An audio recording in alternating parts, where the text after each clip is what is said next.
Pembangunan berkelanjutan adalah proses perubahan yang sejalan dengan pemanfaatan sumber daya alam, arah investasi, dan perkembangan teknologi. Hal ini bertujuan untuk memenuhi kebutuhan saat ini tanpa mengorbankan kemampuan generasi mendatang dalam memenuhi kebutuhan mereka. Terdapat 3 aspek utama dalam pembangunan berkelanjutan, yakni aspek ekonomi, aspek sosial, dan aspek ekologi. Namun, aspek ekologi seringkali diabaikan sehingga menyebabkan berbagai masalah lingkungan. Banjir bandang di Kota Batu disebabkan oleh intensitas hujan tinggi. Selain itu, daerah resapan air yang mulai rusak memperparah kejadian itu. Wakil Wali Kota Batu juga menyebut penyebab banjir bandang ini diduga karena ada alih fungsi lahan. Alih fungsi lahan mungkin yang tidak tepat atau... Ya, itu salah satunya. Longsor disinyalir akibat dampak buruk pembangunan sebuah perumahan yang berada di lokasi atas. Longsor ini adalah yang keempat kalinya terjadi. Daya dukung, daya tampung pesisir itu sudah tidak memungkinkan untuk adanya penambahan infrastruktur ataupun penambahan kawasan industri. Ada banjir bandang, tanah longsor. Menurut Prof. Emil Salim, seorang ekonom yang juga pernah menjadi Menteri Lingkungan Hidup, ini adalah harga yang harus dibayar dari pembangunan kita yang tidak berorientasi pada lingkungan hidup. Harga yang harus dibayar oleh pembangunan ekonomi yang tidak mengindahkan tata ruang, daya dukung alam.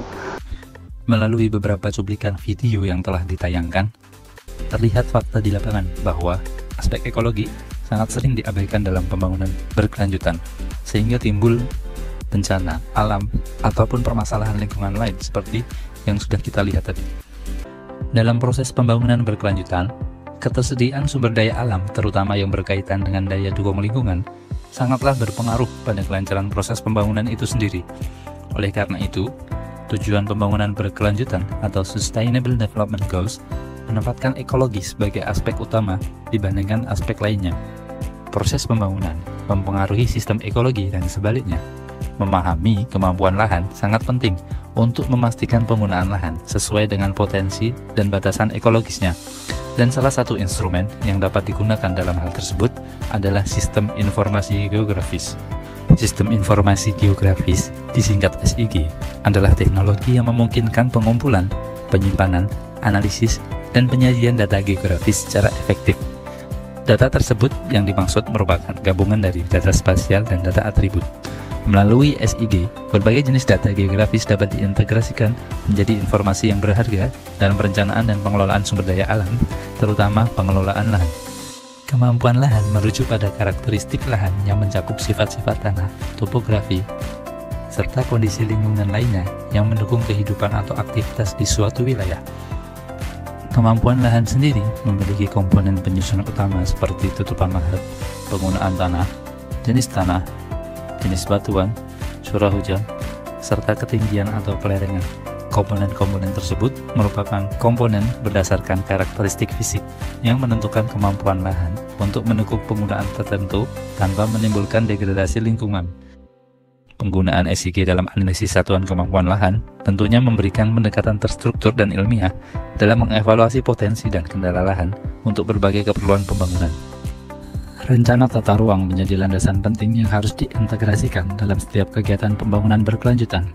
Dengan mengikuti arahan yang ditetapkan dalam rencana tata ruang, pembangunan dapat berjalan lebih harmonis dengan lingkungan, ekonomi, dan kebutuhan sosial.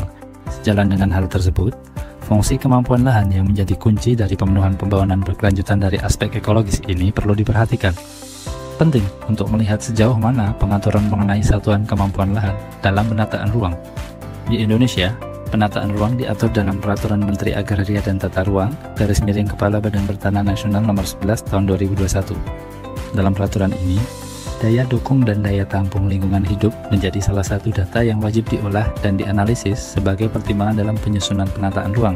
Kajian mengenai daya dukung dan daya tampung lingkungan dalam kegiatan penataan ruang kemudian divalidasi oleh Kementerian atau Dinas Lingkungan Hidup. Dari segi regulasi, Kementerian Lingkungan Hidup itu sendiri telah mengaturnya dalam Permen Negara Lingkungan Hidup Nomor 17 Tahun 2009 mengenai pedoman penentuan daya dukung lingkungan hidup dalam penataan ruang wilayah. Dari sini, terlihat jelas bahwa kemampuan lahan merupakan aspek fundamental dan memiliki posisi sentral sebagai bagian dari daya dukung lingkungan dalam perencanaan dan penataan ruang wilayah yang berkelanjutan. Sementara itu, teknis mengenai analisis kemampuan lahan juga telah diatur dalam Peraturan Menteri Pekerjaan Umum Nomor 20 tahun 2007 tentang pedoman teknis dalam melakukan analisis fisik, lingkungan, ekonomi, dan sosial budaya dalam perencanaan penataan ruang.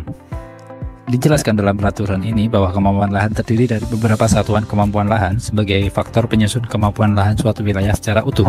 Namun pada penerapannya selama ini, peta kemampuan lahan hanya menjadi salah satu aspek dalam menyusun daya dukung lingkungan yang kemudian digunakan sebagai pertimbangan dalam kegiatan penataan ruang. Sementara aspek lain seperti aspek ekonomi, sosial, politik, dan budaya seringkali lebih mendominasi dalam pengambilan keputusan akhir.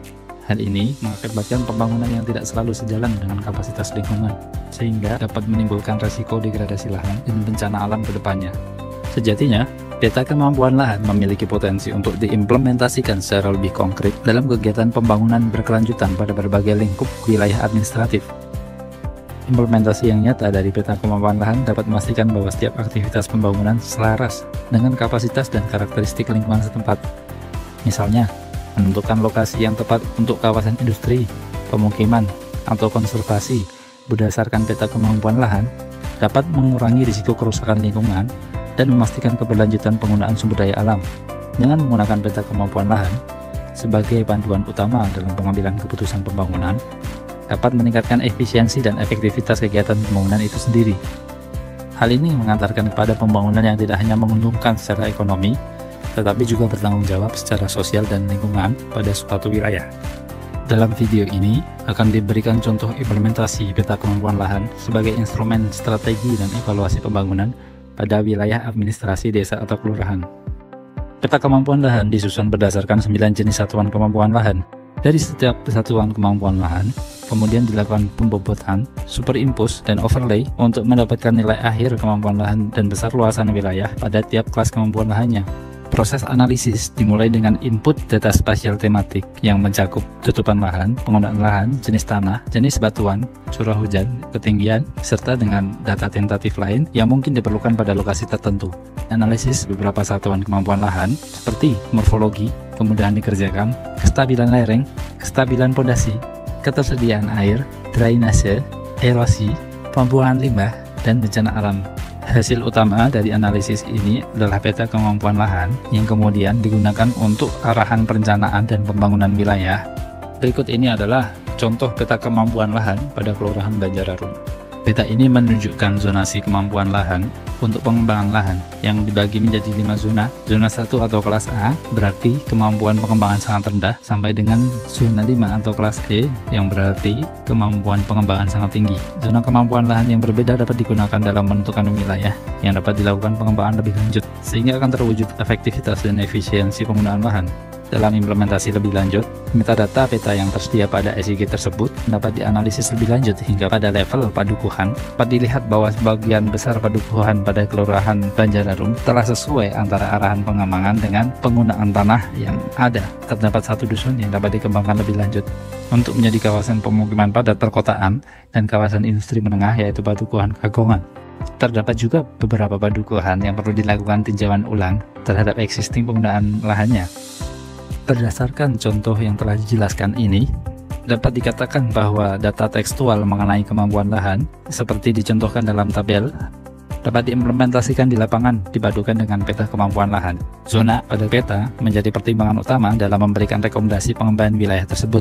Kolaborasi antara peta dan analisis kemampuan lahan secara tepat dapat menghasilkan pembangunan yang tidak hanya menguntungkan secara ekonomi, tetapi juga bertanggung jawab secara sosial dan lingkungan. Hal ini akan mengarah pada terciptanya pembangunan yang berkelanjutan. Pada akhirnya, kemampuan lahan yang diolah dalam suatu sistem informasi geografis merupakan komponen primer dalam menentukan arahan penggunaan dan pembangunan lahan. Dengan memanfaatkan satuan kemampuan lahan, perencanaan dapat dilakukan secara lebih akurat dan efektif, memastikan bahwa penggunaan lahan sesuai dengan kapasitas dan karakteristik lingkungan setempat, mengurangi risiko kerusakan lingkungan, dan mendukung penggunaan sumber daya alam yang berkelanjutan. Dengan memanfaatkan analisis satuan kemampuan lahan secara langsung dalam kegiatan pembangunan, setiap tahapan pembangunan dapat dipandu oleh data kemampuan lahan yang memastikan keselarasan antara rencana dan realisasi di lapangan. Analisis kemampuan lahan menggunakan SIG merupakan alat yang tidak dapat diabaikan dalam upaya mencapai pembangunan yang berkelanjutan.